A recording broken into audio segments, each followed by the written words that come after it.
students, myself Mohit Misra. Today we will discuss about the chapter number 14 in class 7. The name is Grappling with Gender Issues. Okay, it is the chapter of your polity. Okay, now your first heading is the role of gender in society. Okay, what is gender in society? Student, do you know? The concept of gender refers to the set of masculine and feminine characteristics. The role of the concept of gender refers to the set of masculine and feminine characteristics. Gender is very significant. Gender क्या होता है बेटा? Very significant in biological, sociological, cultural and professional context and situations. Gender roles are the roles that a society assigned to men and women based on their gender. Being a girl or a boy, being a girl or a boy, a woman or a man is not merely a biological phenomena. ये कोई biological phenomena नहीं है. It is also a sociological reality. Man और woman होना क्या है बेटा? एक सोशोलॉजिकल रियलिटी है. It is based on the notes. Okay, it is based on the roles that society defines. It is the based on the roles that society defines for assigned to man and women. For assigned to man and women. For example, the idea of being a girl or a being a boy is instilled in children from a very early age. Okay, जैसे girls से कह दिया आप girls की तरह behave करिए, boys से कह देती आप बेटा बॉयज की तरह बिहेव करिए. Okay, hence behavior generally gets developed in boys and girls as per their genders. उनको स्टूडेंट्स को, बच्चों को छोटे से ही, बचपन से ही उनको सिखा दिया जाता है कि बेटा आप गर्ल्स हो, आप बॉयज हो और आप इस तरह से बिहेव करेंगे. कुछ एक्टिविटीज जो हैं गर्ल्स को मना कर दिया जाता है, प्रोहिबिट कर दिया जाता है कि बेटा आप ये वाली एक्टिविटी नहीं करेंगे, और बॉयज से कह दिया बेटा आप परमिट कर दिए. जैसे शाम को 7 बजे है, शाम को गर्ल्स को मना कर दिया जाता है बेटा कि आप घर से बाहर नहीं जाएंगे. In most societies family system are based on gender roles. Okay students, family system क्या होता है? जेंडर रोल्स पर बेस होता है.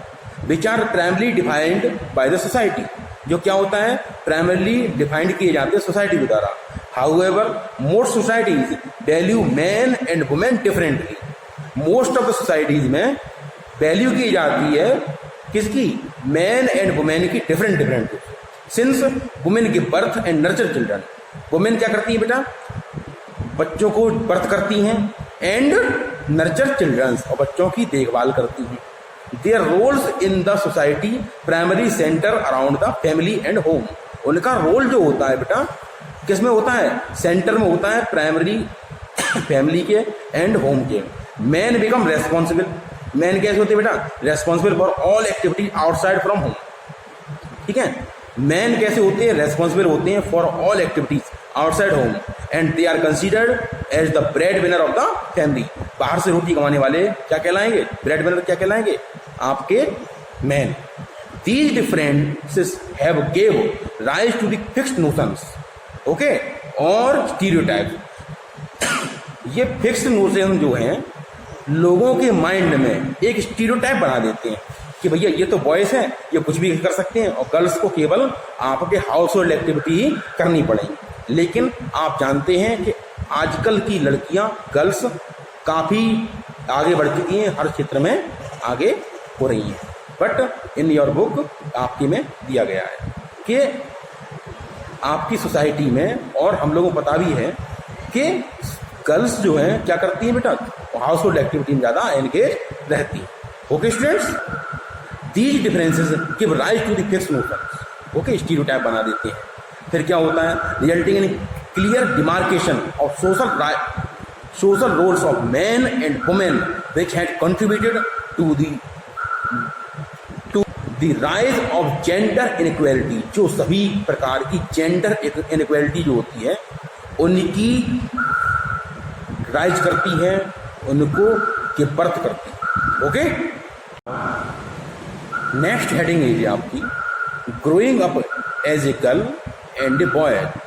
एक लड़का का बड़ा होना या फिर एक लड़की का बड़ा होना आपकी सोसाइटी में क्या क्या वैल्यूज रखता है उसके बारे में स्टडी करते हैं। देखते हैं what does it mean to be a girl और ए बॉय। एक इस बात का क्या महत्व है, क्या इंपॉर्टेंस है, क्या मेन पॉइंट है कि बी ए गर्ल और ए बी ए बॉय, या तो एक लड़की की तरह पढ़ना चाहिए या फिर एक लड़के की तरह। और male and female are biological term based on the sex of an individuals. किसी भी व्यक्ति के मेल और फीमेल किस लिए दिए जाते हैं, क्योंकि उसके बायोलॉजिकल टर्म्स होते हैं। ये मेल और फीमेल क्या है बेटा, बायोलॉजिकल टर्म्स हैं जो किसी भी पर्सन को दिए जाते हैं उसके डिफरेंट सेक्सेस के according. Okay students, in this society we live, इस सोसाइटी में जो हम लोग रहते हैं, in which determined what type of behaviour is acceptable, what type of behavior is acceptable for boys and girls, and censor what boys and girls can do and cannot do, what type of activities a boy can do and what type of activities a girl can do, and what type of activities a girl cannot do. In this society there are many differences for girls and boys. Okay, so it is the stereotype.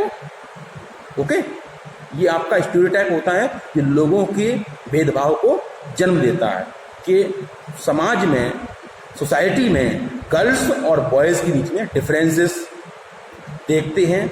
और हम लोग, लेकिन हमारी कानून के according, okay, हमारी constitution के according girls and man या मैन वुमेन या गर्ल्स बॉय दोनों एक ही बराबर रखे गए हैं। चलो आगे बढ़ते हैं हम लोग। तो this activity is due to the fact that boys and girls are expected to play different roles when they grow up. It is assumed that the different roles given to boys and girls in their childhood or teens prepare them to take up the different set of future responsibilities efficiently.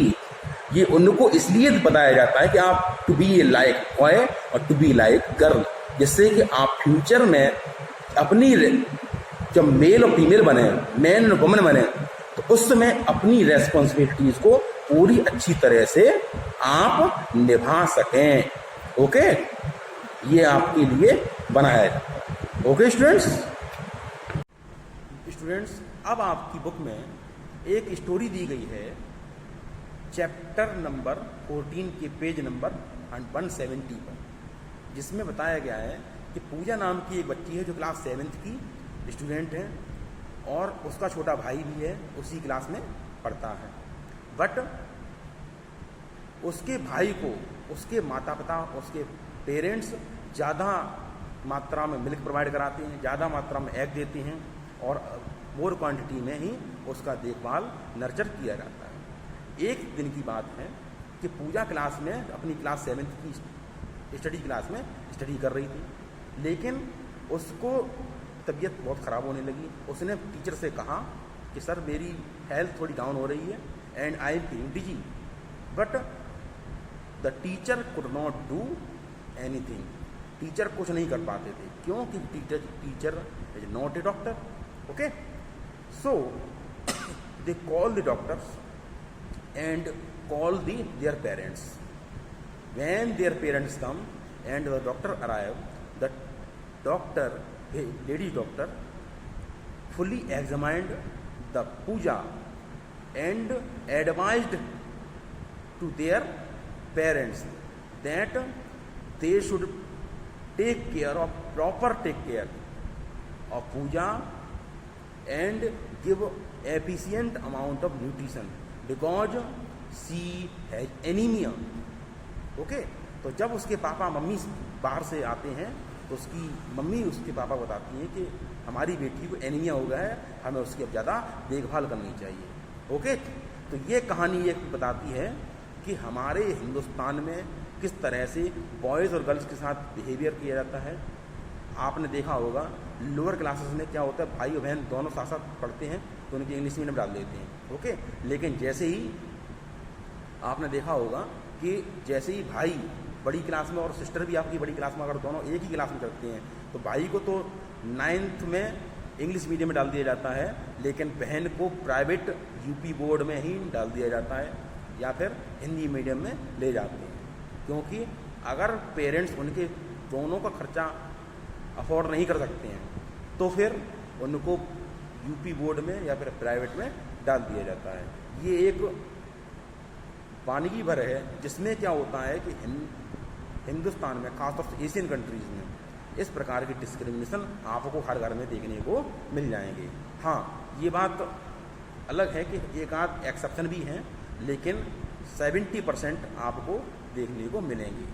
Okay, तो this is called gender discrimination. Okay students, आप लोग समझ में आ रहा बेटा? तो आज की क्लास हम इतनी ही रखते हैं, आगे हम पढ़ेंगे नेक्स्ट टॉपिक। ओके स्टूडेंट्स, तब तक के लिए आप लोग नोट्स बनाते रहिए और वर्क करते रहिए।